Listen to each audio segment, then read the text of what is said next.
Hey everyone, today we're looking at Abyss. In this game, designed by Bruno Catala and Charles Chevalier and beautifully illustrated by Xavier Colette, 2 to 4 players will dive deep in the ocean and meet 5 different races of sea creatures looking for a new king. By expanding his or her influence over these races, a player will eventually earn a gorgeous coral crown. Let me show you how it's played.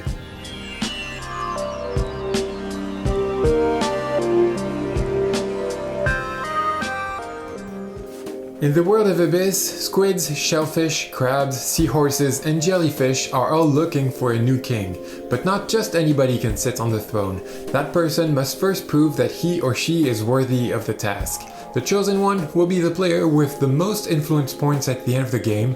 Influence points can be earned by affiliating helpful allies, recruiting powerful lords, controlling specific location, and even by defeating nasty creatures that are threatening the kingdom. In practice, during the game, players will get allies cards that will help them recruit lords, which will in turn give access to locations to expand their influence. Before the start of the game, each player gets a plastic shell and 1 pearl, which represents the game's currency and will help in several different matters, which we'll talk about later. At his turn, a player must take one of the 3 possible actions. He can explore the depth to find a new ally card, request support from the council, or recruit a lord. Everything flows logically, so let's start by diving in and exploring the depth. A player who chooses to explore the depth reveal the cards from the exploration deck one by one. Before even deciding if he wants to grab the card for himself, the player has to offer it to his opponent around the table. For instance, the active player reveals a crab of value 2 that is immediately up for sale to the player sitting on his left. The price for the first buy of a turn is always 1 pearl. If the player on the left doesn't want to buy it, it is offered to the next player for the same price.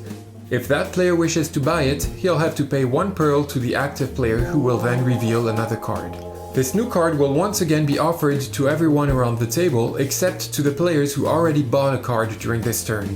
And since it will be the second sale of the turn, the price has now reached 2 pearls. If it were to be the third sale, it would have been 3 pearls. Only after everyone has either bought an ally, passed up the offer of a card, or can't afford the card, can the active player take the card or reveal yet another one. On the other hand, if the card doesn't interest him, he'll reveal a new card, which will again be offered to the other players like usual. The exploration continues in this manner until the active player decides to take the card, or until he reaches the end of the exploration track. In this case, the player doesn't have a choice anymore. He must take this last card, but he'll also earn a pearl from the bank to reward him for going this far.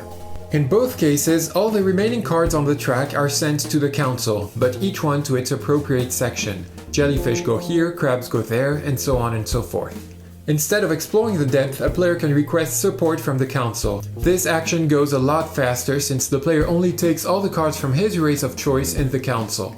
Of course, it is recommended to keep an eye on the rejected cards from an exploration to have a rough idea of what hides in the council. Now's maybe the time to focus a bit more on the ally cards and on their values.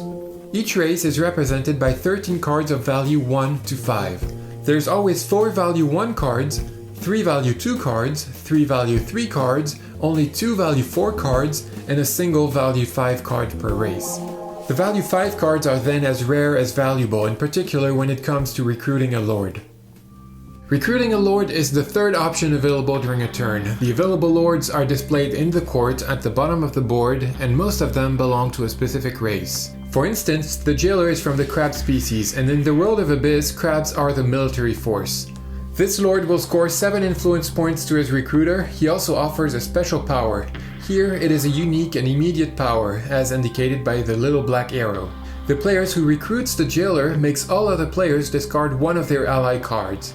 The cost to recruit a lord is listed in the bottom left corner of the card. The number matches the minimal value to reach with ally cards, while the bubbles indicate exactly how many different races are necessary. In practice, a player who wants to recruit the jailer will have to discard as many cards as he wants, as long as the discarded cards come from exactly 3 different races, not less, not more, thus the 3 bubbles. There is at least 1 crab card along the discarded cards, thus the bubble filled with the crab emblem. The total value of the discarded cards is at least 6, thus the number 6. For instance, the player can discard the following ally cards to recruit the jailer. With a crab value 1, a shellfish value 2, and 2 seahorses value 2, all conditions are met. The 3 different races are here, there is at least 1 crab card, and the total value is equal or higher to 6. By recruiting the jailer, the player will score 7 influence points at the end of the game, and makes all of his opponents lose 1 ally card. Note that the third recruiting condition is not set in stone. A player may use pearls to make up the difference if the card's value is not enough. Coming back to the jailer, a player could use a crab value 1, a jellyfish value 1, a squid value 3, which adds up to 5, and use a pearl to finally top it off to 6. All but one of the cards used to recruit a lord are discarded. The player must keep in front of him the lowest value card he just used. If several cards compete for the lowest value, the player may decide which one he wants to keep. This card is called an affiliated ally and will score influence points at the end of the game. The base game comes with 35 different lords. Some have special powers, some have none, some will grant a lot of influence points, and some will score just a few. Let's meet up close some of those lords. The Oracle grants 5 influence points and a semi-permanent special power. Every turn, the player who controls the Oracle may discard 1 stack of cards from the Council. The Oracle also gives a key to the player. We'll see later what the keys are used for. To recruit the Shipmaster, a player needs to discard ally cards from 3 different races. One of them must be a shellfish, and their value must add up to at least 5. The Shipmaster also gives a key and has a semi-permanent power as well. He earns a pearl for each different race sent to the Council after an exploration. Like his fellow Seahorses lords, the Aqua Culturalist doesn't have any special power, but compensates by giving a lot of influence points. Here, the Aqua Culturalist gives 11 points to the player. Lastly, some of the lords are called ambassadors. The ambassadors require cards from all 5 races in order to be recruited, and they immediately give access to a location. Just like the keys, we'll discuss the locations a bit later. The court is not refilled after a lord is recruited. Instead, all the lords simply slide to the right to fill the empty seats. They keep moving like so until only 3 of them remain in the court. Now, when a player recruits one of the last 3 lords available, first, that player earns 2 pearls from the bank, and then the court finally welcomes new lords from the deck.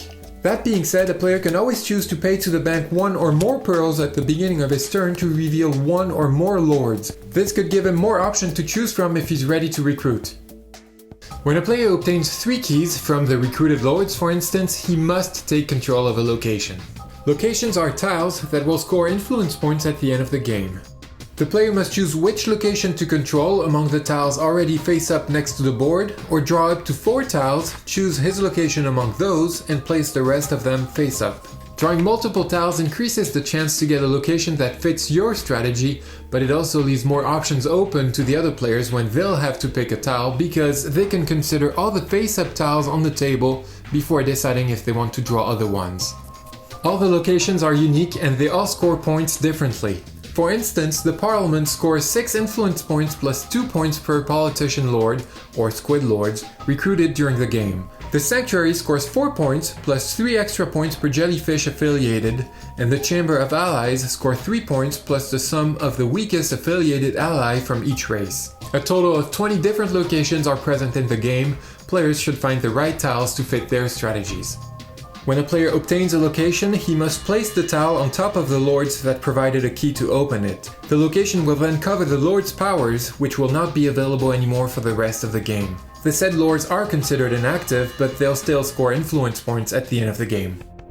Recruiting lords is not the only avenue to get keys. It is possible to obtain a key by fighting monsters. So let's come back all the way to the beginning of the explanation when we were talking about the exploration phase. While exploring the ocean depth, a player could come face to face with one of the 6 monster cards randomly scattered in the exploration deck. The player can then ignore the monster and keep on with his exploration like nothing happened. He'll simply reveal the next card, but the danger increases and the threat marker advances 1 spot on the threat track. But the player can also decide to be bold enough to fight the monster. Well, talking about a fight might be exaggerated because the player will automatically win no matter what. That being said, the player will earn the reward shown by the threat track. He can win 1 or 2 pearls, 1 or 2 keys, some monster tokens, or a mix of everything. The more monsters have been ignored, the bigger the threat and the bigger the reward for the player finally decided to beat up one of those bad creatures. You know what the pearls and the keys are for, but we haven't talked about the monster tokens. Well, they're simply tokens granting influence points at the end of the game. The player draws a token, look at it, but doesn't reveal it to the other players in order to keep a bit of surprise. These tokens can score 2, 3, or 4 influence points. So let's sum up. During a turn, a player must take one of those 3 options. The player can decide to explore the dead to find a new ally card, or request the support of the council to take an entire stack of cards from the board, or recruit a lord if all the recruiting conditions can be met. On top of that, if the player gets hold of a 3rd key, that player must choose a location to control. The end of the game is triggered when a player recruits a 7th lord, or when there aren't enough lords to completely refill the court.